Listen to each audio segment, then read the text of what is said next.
Welcome to Only Murders in My Mind, a Random Thought production. Hi, I'm Carol Bissett, a crime writer, and I invite you with my co-presenters, Liz Hedgecock and Mike Jackson, each week to our conversations on all things murderous. Hello and welcome to this latest episode of Only Murders in My Mind with my co-presenters, Liz Hedgecock. Hello. And Mike Jackson. Hi, Carol. Lovely to see you both again. How are you both? You okay? Fine, thank you. Yes, Yes. good, I think. Yes, Right. enjoying the nice warm weather at the moment. I probably jinxed it now. So Summer's here, yes. Yes, I've seen shorts on the postman. That's a sure sign that the... Mind you, our postman wears them in December. Yeah, that's true. Shorts on postman is not like the first sign of spring, is No, it? it's not a good indicator at all, is it? So, I mean, they probably switch over in February. So yeah. We're going to talk tonight, this evening, about Scandi crime, which is it? Do you think it's a bit of a Marmite thing, Scandi crime? good question. I am not remotely expert about it, so I'm going to probably be asking questions today. Good. It's I know that you and Mike are both we're fans, aren't we? yes We're fans of real the genre. fans. Yeah, so, yeah. yes. What is it you like about it? It's dark, it's moody, it's I think when I've read it, it's a page turner. Okay. You know, you'll get to the end of one chapter, or if you're watching it on the television, you get to the end of the series, that episode in the series, and you're like, oh, I want to watch the next one. Right. You know? What makes it a page turner? What qualities does it have? I think it's the complexity of it. Right. Okay. You know, they are very complex storylines, and the main characters normally are quite flawed. You know, they've got problems of their own which come to the surface. So you buy into the main characters very quickly. Yeah, Right. they'll have a backstory, and it's usually not a good one. There's usually Okay.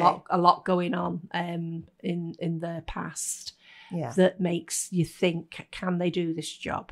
You know, that sort of thing. Is that something that ever gets resolved, that kind of backstory, or is it just something they constantly live with as a sort of an undercurrent? I think it tends not to get solved because I think it stays as that undercurrent because it's part of what makes them who they are. Yes. So I think if it was to get solved, then they'd stop being That person. Occasionally it comes to a conclusion because of something that happens to that character.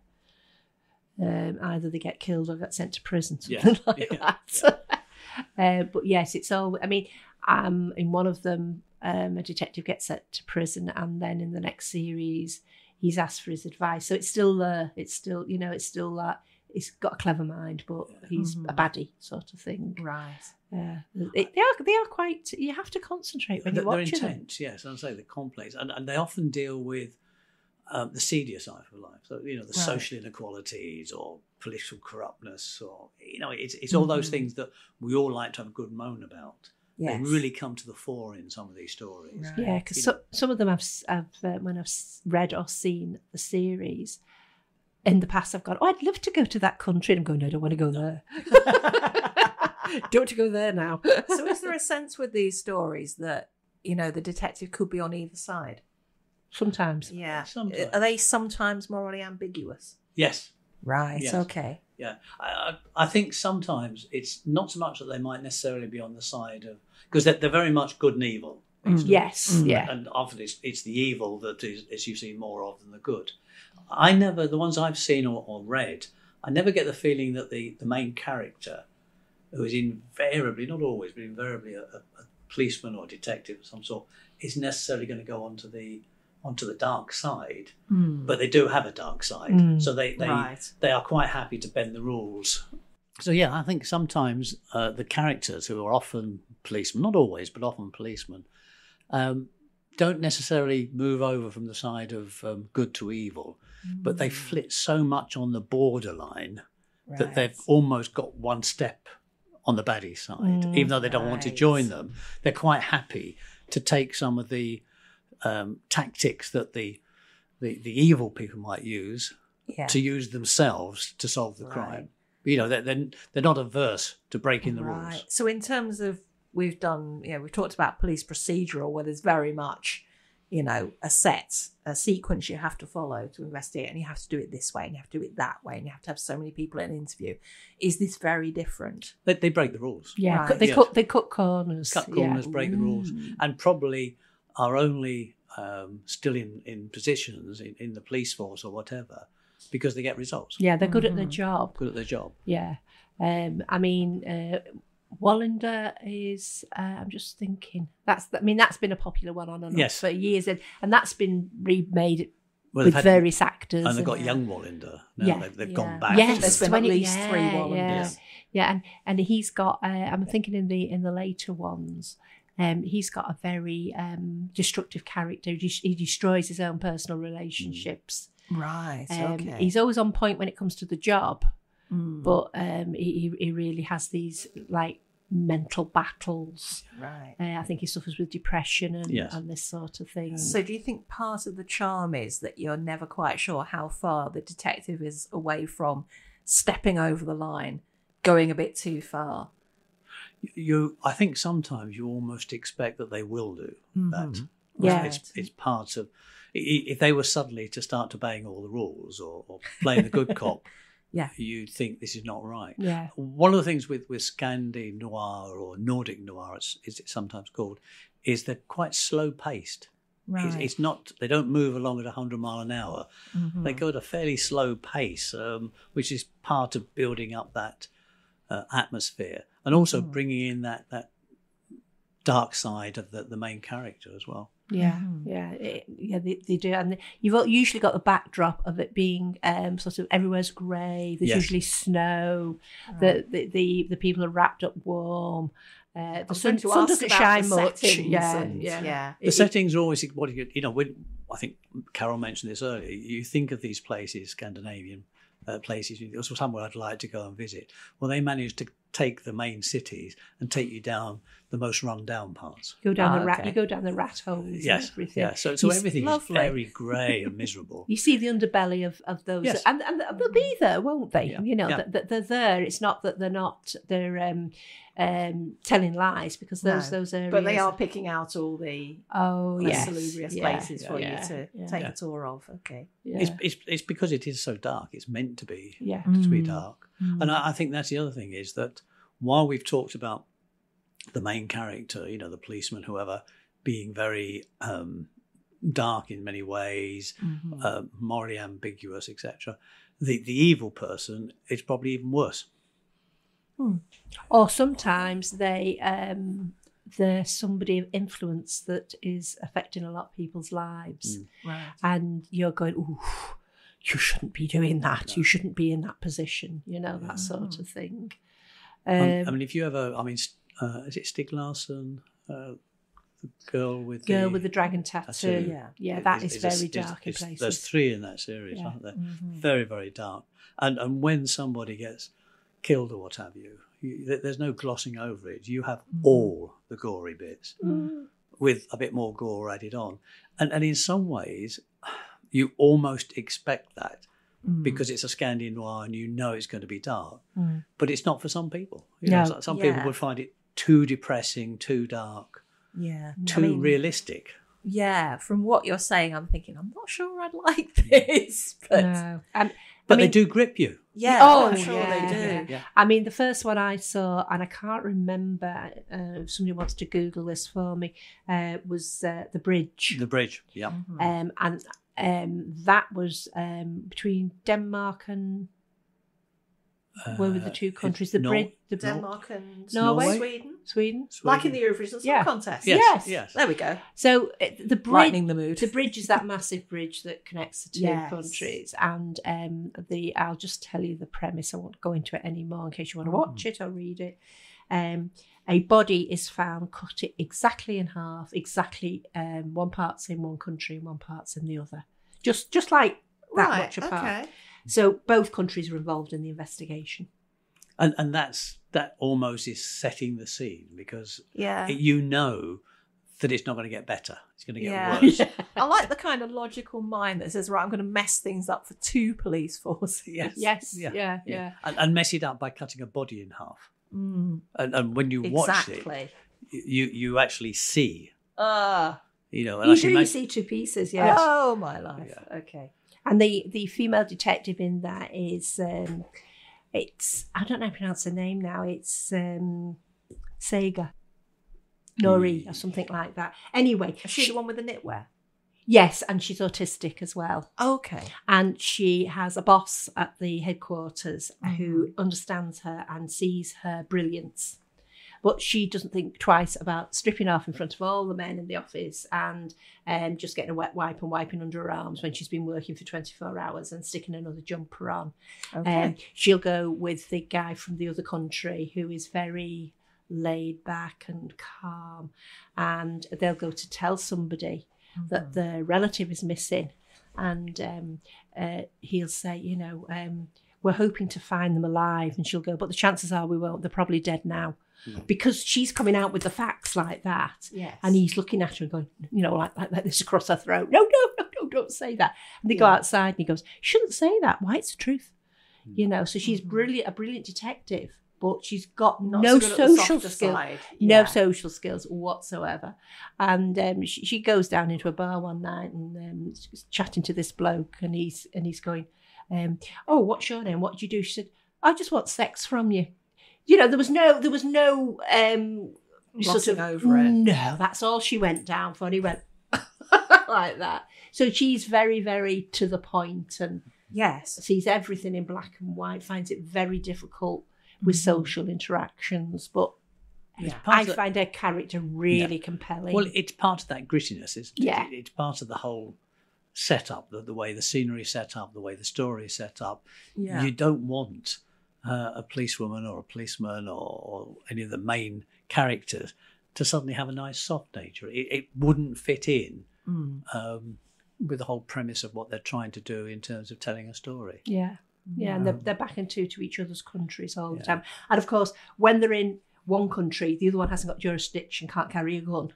Right. And then it flips over to the other side, so it's the same thing again. So if the two police officers will only ever have one gun between them, sort of thing. Yeah. Which could be a problem. Well, it is a problem now and again. Yeah. I mean, another somebody else I've read is Joe Nesbo. Right. And again, as a detective, they're called Harry Hole. All sorts of issues with Harry in terms of his own personal life and so on. But he's a good detective that cuts corners, you know. And again, all the murders are extremely grisly, and they don't hold back. You really do get the scene well set in as much as what's being done and who it's been done to. Yeah. So part of you wants then for the killer to be caught. Yes. Because they're so evil, so Yes. disturbed that you're hoping that Harry will break all the rules, just to bring this person to justice. Ah, interesting. So they're drawing you across the moral boundaries. Yeah, they as do. well. Yes. Yeah. When somebody gets shot, you're going, great. Oh no, I shouldn't be doing that. Should I? Yeah. I mean, another one that was very popular has been remade in. Was there a film? But anyway, it was made in English in the American market. Was The Killing. Okay. And this had this political twist as well. Do you remember that one? I've not seen this. Yeah. So what's the difference between the original version and the made for the States version? Not a lot actually, because I've watched both. Because a lot of people didn't like the American version, and I could find very little difference between the two. Because I watched them back to back just as a form of research. Yeah.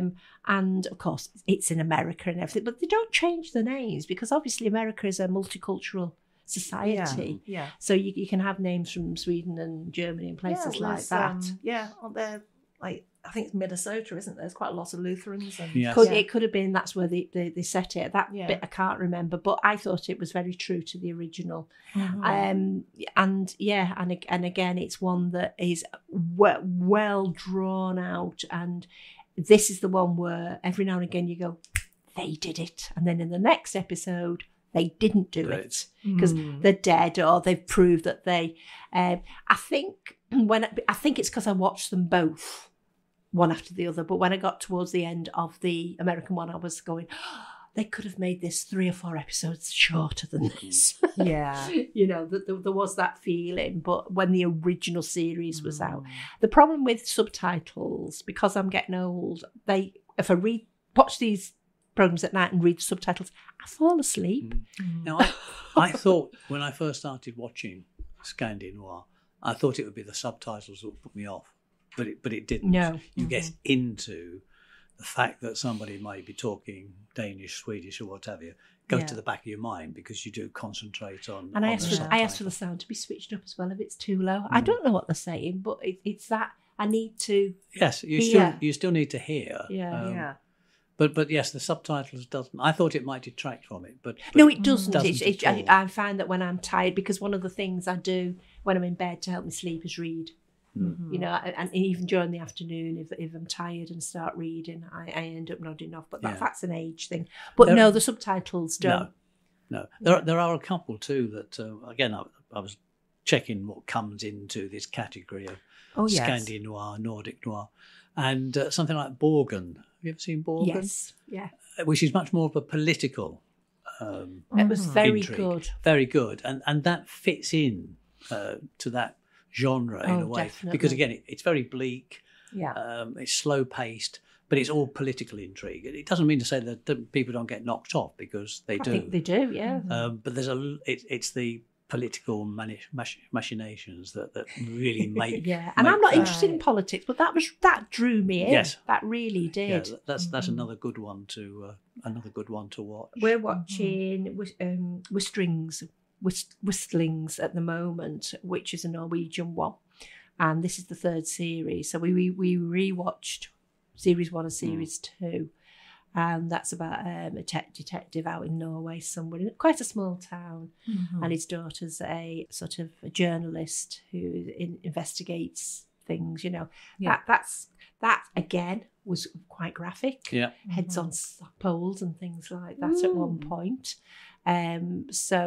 But he's the very easygoing cop, that quite mild-mannered, you know, takes things in his stride, but all around him there's this chaos. Yeah. You know, you usually find that with the back. I'm watching that at the moment. So do you tend to read them or watch them? Or I've done both. both? The problem with me reading these Scandi Nordic books is because I'm dyslexic. I really struggle with the names of people and places, because they aren't what my brain recognises. So I'm better off listening to them as an audio book. They're not short books. Because they're slow paced. They tend to be big wordy books. Yes. My husband's got some, and I've kind of occasionally looked at these big chunky tomes and thought, ooh, they're big. I was just wondering then, I mean, as writers, 3 of us, we are influenced by what we read and what we see. I'm just trying to think if my writing is influenced at all by any of the Scandinavian Noir that I've watched or listened to. You've got a dark side to some of yours. Yes, yeah. I think I tried to throw some humour in. To balance and quite often, I think, in your stories, it will turn out that the person who's telling you the story is the perpetrator. Yes, yeah. Yeah. It's interesting that, because I looked at people who feel they've been influenced, writers that we recognise more, and one was Anne Cleves with their Shetland series. But as you just said, Mike, you could take some of these stories and go over to Norway and places like that. Peter May Lewis trilogy, and Broadchurch. These are ones that have just been quoted, and the something River. I would be good if I could read my own handwriting. But yeah, these are writers that feel that they've been influenced by the Nordic type of writing. So do you think you've been influenced, Carol? No, not really. I'd say in terms of some of your goriness. I suppose in the dark bits, yes, because I do write quite graphically about murder and torture and things. She said in a meditative manner. I suppose I do. Would you like a scone? But a tea. But the fact that Liz, as she said, doesn't read this Scandi Noir. I haven't yet. Never probably seen it comes out in her writing, because I'd be surprised if I read something really gory in one of Liz's Yeah, I'm not books. a gory sort of person, No. really. No. So. And it was interesting when we talked to Bob about trends. I found this interesting. I mean, this sort of genre was very, very popular for a long time. Yes. And he when feels did it really start off? I can't remember when. I think So I was looking at Wallander, and that was Well, started that goes a in long way early back, isn't it? 90s. Yeah, I think that was probably one of the first. The girl with the Dragon Tattoo Tattoo goes back a while, doesn't it? And was very popular. Yeah, because they made, as you say, the films out of that, didn't they? Yeah. I can remember my daughter lending me that book, and as I say, because of all the foreign names, I just couldn't get my head around it at all. I think programs or series like The Bridge Yeah. became very popular, mainly through word of mouth, I think. Yes, people would telling go to you. yeah. I would have said sort of, 2005, something like that. Things like The Bridge and The Killing were on, but I could be way out. I really don't know. Yeah, Girl with the Dragons 2 apparently published 2005. There Might be you about go. right. Translated into English 2008. Yeah. That'd be about right. So, and it really took off then. But Bob said he felt that the tide had turned, and because of what we'd been through with especially with the pandemic, people wanted more light-hearted murder mysteries. They didn't want that dark. I think there's still a place for it, Mike, don't you? Yeah, and that's probably why somebody like Richard Osman's Thursday Club is so popular, because people do want that Light, side to side. Yeah. And I think the thing is, those cosy books have always been there. They've always been there. But all of a sudden, I think it may also possibly, here's a male author doing this. Yeah. And that kind of And way, we know a man does something, women have been doing for ages. And it's like, oh, this is fresh and new. And you think, yeah, right. Yeah, it's not. It's just as I say. There are certain elements that, definitely are. Yeah. And I think also with Scandinavian Noir, I think some people would almost, I was going to say feel ashamed, that's not the right word, not like to admit that they enjoy those programs because they are so, in some ways, they're very gory, somewhat sadistic. Bit graphic. Some of the murderers are sadists. Yeah. And to admit that you enjoy that sort of thing might say something negative about you. Whereas there's nothing wrong in saying, I like, Death in Paradise, because nobody really gets killed. They do, I think it's I think there's two sides to it, because I think there are some people who feel if you read cozy mysteries, then, you're not a proper crime fan because it's like crime light. And you're not living in the real world. Oh, there's a crime book club, the UK Crime Book Club on Facebook, and there's loads of people there who'd be like, oh, the gorier the better. Yeah. I only like stories with serial killers, and I'm there going, ugh. Yeah. But, there'll be people very, very dismissively saying, oh, I don't read cozy books. Yes. You see, now I like a whole cross section of crime. I've said before, I like true crime. I like the gory stuff. I like the light stuff. There's not much in the crime genre that I would go. Okay, so hypothetically, if I were to say, right, I'm going to try one of these books, because, you should always try things. Where do you think I should begin? I can only tell you where I began. Okay. And I began with Stieg Larsson's Okay. The Girl with the Dragon Tattoo. Tattoo. A lot of people did. Right. My I think we might have that at home, so I should. Yeah, Or, that makes sense. The Joe Nesbo books, because you've Okay. got a character there, Harry Hole, a Yes. detective. In fact, I think we have some of those Yes. as well. I should maybe check out what my husband's reading. I'm a Yep. bit concerned now. Yeah. my favourite Hi, dear. is, I presume there's a book of it, I don't know, is The Bridge. That was my favourite one. I've watched that a few times. Well, now. maybe in the next episode I will be, a convert. A convert, yes. Yes, and there'll be a dark side to all my tales from now on. Maisie goes to Scandinavia. She can't. She's got to go to Paris first. I mean, maybe something will happen in the course of book 5 where she shaves her head, gets some tattoos, and goes over the bridge. Yes, Well, instead of Scandi Noir, you go to Parisian Noir.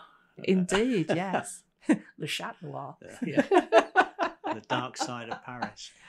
Yeah. Because there will be, as we said yeah. before, there'll be a grim side The of every seamy side, city. the demi-monde. Yeah. Yeah. Well, there is, isn't there? Yeah. Every city Yep. and town that you go to. Yeah. I was recently sort of in Amsterdam and places like that, and wasn't Amsterdam. I can't remember which one it was because I've got a head like a sieve. But our guide took us through the red light area, and a local told her off for doing it. And she said, "Why, they're adults? They've got as much right to walk along here as you," sort of thing. She wanted us to see what some people had to do to earn a living. And I admire her for that. She showed us all the pretty things. And then she showed us this. There was quite a few comments from some of the people on our little group, though. Ooh. But not from me. But, as I say, that is it was quite a risk taken. Not physically. We weren't in danger. From her view, because obviously if she doesn't get good reviews, the company that hired her won't use her again, sort of thing. So that's the thing. I kind of feel like if you're the sort of person who only wants to see the nice things when you go to a place, then you're not seeing a bit blinkered, aren't you? Yes. Oh. It's when you're getting off these cruises and they're going, mind your handbag. This is an absolute place for pickpockets and handbag snatchers and all the rest of it, which a lot of the big cities are. London. I mean, I had my handbag snatched in London. Don't have to go that far to have your handbag snatched, do you? And on that happy note, yes, it was very cheerful, wasn't it? Anything else to say about Scandinavian Noir? I think the only thing I'd say, going back to what Carol said right at the beginning, it is very much a Marmite thing. Yes. You either love them or hate them. There isn't usually much middle ground. I've not met anybody who says, "Oh, I can take it or leave it." People say, "Oh, I love it," or they say, "No, I couldn't," or "I tried one and it wasn't for me." I mean, I've even watched things from Poland and I'm just trying to think, a couple of Russian ones and this sort of thing. And they've been very cosmopolitan watcher. Yes. My husband picks them. I probably would pick more Cozy Murder Mysteries, to be honest with you. I think if you're going to go down this road, if you're going to try one of these, Liz was asking where would we recommend her trying, and Stig Larsson or Joe Nesbo. I think what you'll find is because these books don't hold any punches, you're in straight away, and you will know within a chapter or two whether it's for you or not. That's fair enough. As a matter of interest, how long do you give a book before you think, right, not for me, and put it down? A couple of chapters, three, personally. Yeah, three chapters. Right. Sometimes I've persevered and I've read the whole book and then thought at the end, well, due diligence, I've read the whole book, but I will not read any more of this author's books because it didn't really... I've done it because somebody had sort of said to me, "You'll like that." And I wanted to give my opinion of it, an honest opinion of it. I've done that a few times. But usually, I'm like you, I get the samples. Yes. Which is usually very often it's only half. It depends how long the book is, but it's maybe sometimes half a chapter. And I very should often, be more than that usually. Well, whatever it is, that will give me. And occasionally I've bought a book on that and then wished I hadn't. But usually I'm okay. I think, to be fair, if it's a traditionally published book, there will be some pages of reviews, the title page, the half title, the dedication, all of that before you actually get to the meat of the story. Yeah. And that's why those samples are shorter. Yes. Whereas as an independent author, you get more. I'm very much right. There's the cover. This is chapter 1. Yeah. And all that other stuff goes at the back of the book because if I want people to look inside my book, I want them to think, oh, right, okay, yes. I think the chances are that if they've not grabbed you in the first 2-3 chapters, they're unlikely to. Yeah. I mean, I tend to read paperbacks most of the time. And I would say 50 pages normally. I mean, if I really can't get on with a book, then I will just stop. But normally I give a book 50 pages before I think, no. Yeah, time's too precious to waste on a book you're not enjoying. Yeah, once upon a time, I would not have left a book unfinished, but now it's like there are a lot of other books that I want to read, and if I genuinely don't care about what happens in a book, I will just say no, it's going back to the library. And I think as writers too, it gives us a different perspective sometimes because you look at this and I don't know about you, but I sometimes think, this writer's been a bit lazy, or this writer's not engaging with me, or I can't really tie into this character. She has not been sold on me. And I think we can make those sort of decisions fairly quickly. Yeah. I know one of the things that I'm forever saying when I'm watching the representation of books on television or in a film, And I know it's a stupid thing to say. I'm sat there and I'm going, they'd have retired by now. Yes. That detective must be 80 of them a day. And you know very well they would not be still working in the British police force at their age, sort of thing. But it's a little detail that. But I mean, again, they'll do things, and my family will go, they wouldn't really do that, which they wouldn't, but they've got to make the story interesting. But you have expectations too, don't you? I mean, again, if you're going back to a Scandinavian noir book, Yes. I don't expect the first chapter being taken up telling me how bleak the city is or anything. I expect somebody to be murdered within the first page or two. I think, Right. Okay. I think when, again, talking about the first, the taste of the sample, I think if people out there feel that if they're writers and they want to send their work to an agent or a publisher, you very often get the feedback that it's got to grab them in the first chapter usually for them to go any further. Yeah. And if it doesn't do less than that. Yeah, if it doesn't do that, and that's a bit sad because sometimes it does take a couple of chapters to get going and then you really are sucked in. And I think sometimes, and I think that kind of works both ways, because sometimes I've read a sample of a book and thought, oh, this is going to be good. And then you get the rest of the book and you think, oh, right, okay, an awful lot of work went into that first bit and now I'm in. I'm like, oh, yeah, this doesn't really live up to it. So they're just selling. That, I mean, going back to, Carol was talking about The Bridge earlier on. When you start watching the first episode of The Bridge, it starts off with, we found this body in 2 parts. Between, right. So, but what it does do, it grabs you, but it gives you an expectation. Yes. Now, this has got to be good. You've hooked me in. You need to keep me hooked in. Yeah, because it's funny because the detective... It's that kind of, I'll take the bait, come on then. Yes. The detectives meet on the bridge. Yes. And there's police from both sides. Mm-hmm. And they're looking down at this body, which, as I say, it cut beautifully in half. And there's a gap of about, I don't know, 6 or 8 inches between the top of the body and the bottom of the body. And they're all stood there looking at it going, well, this is strange. Yeah. And it's got you, hasn't it? Well, it either has... So hang on a minute. So if I imagine the body is lying down, so are they kind of split sort of... head to toe? Oh, I see. Where they cut across the middle. Oh, is it that way? I think so. I was wondering if it's like, magicians sawing a woman in half type thing. Is it like that? Or is it like that? Or is it like that?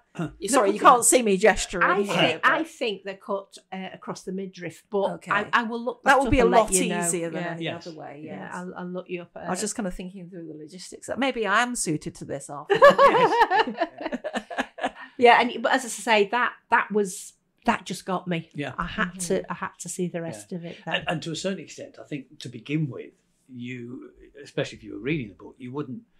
The fact the body was being cut in half, whether it was vertically or horizontally, wouldn't really matter. Doesn't, no. Because it's the fact that it's half a body in one country and half in that's what's hooked you in. That bit, that's just... inquiring minds want to know. Yeah, because I want to know just how meticulous this murderer is to even think of this. Yeah, and I think that's one of the things, because they're so slow paced. They do go into the detail. So whichever way it was cut, they would have gone into detail of how it was cut, because they're then looking to see, was this done by somebody who knows how, a surgeon or somebody, or which country was it done in?